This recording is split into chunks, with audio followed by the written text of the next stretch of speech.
السلام عليكم. היום נלמד על הברכה יעתיק אל-עאפיה ונגלה מה תענה הבת בתשובה לברכה זו. שימו לב לקטע הבא. وينكم يابا؟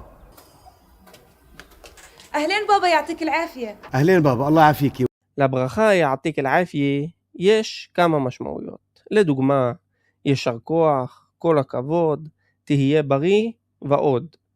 והתשובה, אללה יעפיק, לגבר, אך לאישה נשיב, אללה יעפיקי. כיוון שהפועל מסתיים בתנועה, הכינוי החבור יפתח בייצור. רוצים להפסיק להנהן עם הראש ולהתחיל לדבר ערבית מדוברת באמת? עקבו אחרינו לתכנים נוספים. מע הסלאמה.